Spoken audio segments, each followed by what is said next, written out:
नमस्कार दोस्तों, हमारी आज की कहानी है करमजली। इस मनुष्य बहू की वजह से आज मेरी फूल जैसी बेटी को दर्द झेलना पड़ रहा है। यह सुन ससुर को आया गुस्सा। ट्रिंग ट्रिंग फोन की घंटी बजी। कौशल्या जी की बेटी का फोन था।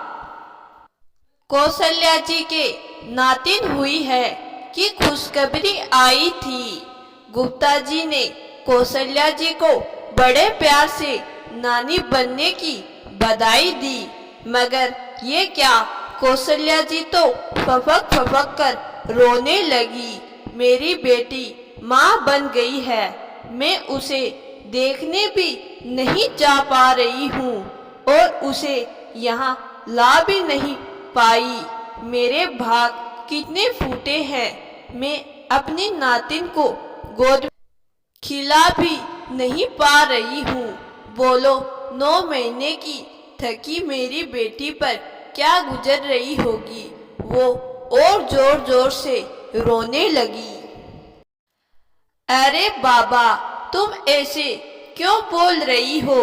उसकी सास वहाँ है ना, अब वो उसका घर है और हमारी बेटी उनकी बहू है, और वो भी तो दादी बनी है।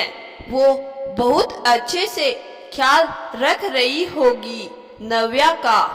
अरे क्या तुम भी कुछ बोल रहे हो? भला कोई सी सास बहू की अपनी हुई है जो वो मेरी बेटी की होगी। कितना अच्छा होता जो मैं उसे यहाँ ले आती, मगर उसकी खड़ूस सास और दामाद जी ने भी तो नहीं भेजा। कहा अब भैया अलग हो गए हैं।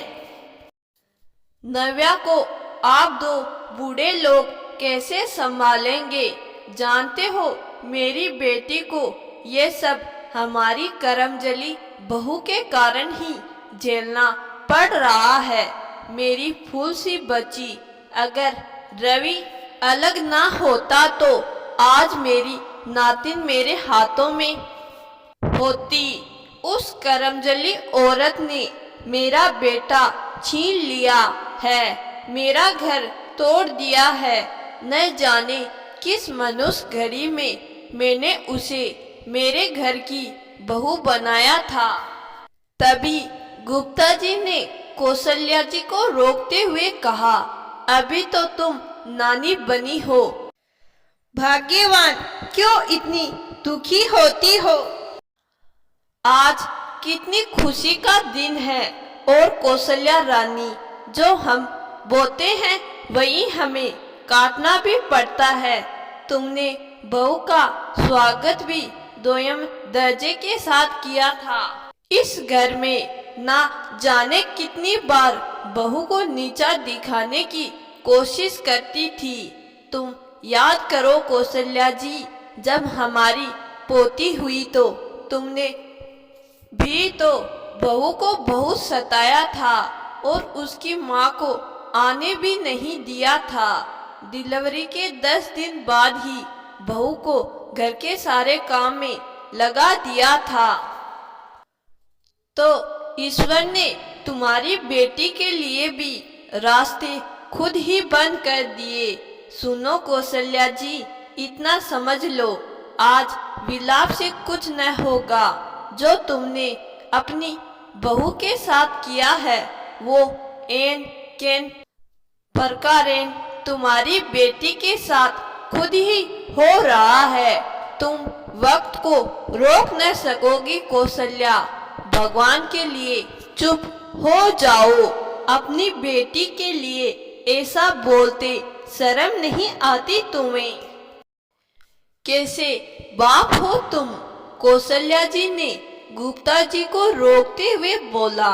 आज कितनी खुशी का दिन है कौशल्या जी, तुम्हें भी तो बहू के साथ उसके मायके वालों के साथ दोहम व्यवहार करने में शर्म नहीं आई। दूसरे की बेटी के साथ बुरा न करती तो बेटी के लिए भी डरना नहीं पड़ता कौशल्या जी। सोचो कौशल्या जी, तुम्हें अपनी बेटी के लिए इतना दुख हो रहा है तो बहू भी तो किसी की बेटी होगी। क्या चाहते हो मैं बहू रानी के पैर पड़ूं? वो अलग होकर गई है, मैं उसके घर में जाकर पैरों में गिर जाऊं? नहीं कौशल्या जी नहीं, अपनी बेटी की जिंदगी में कोई तूफान ना हो, तुम्हारी नातिन को दुख न काटे, उसके लिए अपनी बहू से बात करो और अपनी पोती को भी प्यार करो। जो तड़प आज उस एक दिन की बच्ची के लिए हो रही है, क्योंकि वो तुम्हारी नातिन है, तुम्हारी बेटी की बेटी है, तो रवि की बेटी भी तुम्हें पराई क्यों लगी कौशल्या? क्योंकि बहू दूसरे घर से आई है। कौशल्या जी को तो जैसे गांठ मार गया, ये पतिदेव ने क्या कह दिया। नहीं नहीं चुप हो जाओ तुम। 2 दिन बाद गुप्ता जी ने देखा कौशल्या जी अपनी पोती से बड़े प्यार से बात कर रही थी। पोती और बहू को घर में पाकर गुप्ता जी बहुत खुश हुए। गुप्ता जी ने पीछे से चुलबाजी करते हुए कहा, दोबारा दादी बनने की बधाई हो कौशल्या जी। और कौशल्या जी ने लज्जाते हुए गुप्ता जी को चुटकी काट लिया और गुप्ता जी ने कौशल्या जी की ओर मिठाई का डब्बा बढ़ा दिया। यह देख कौशल्या जी ने रोते हुए अपने पति गुप्ता जी से कहा, धन्यवाद जी, समय रहते आपने यह घर बर्बाद होने से बचा लिया। मुझे अपने किए पर बहुत पछतावा है आज। तो दोस्तों, आज की कहानी आपको जरूर पसंद आई होगी। कहानी पसंद आई है तो कहानी को लाइक और चैनल को सब्सक्राइब जरूर करिएगा। धन्यवाद।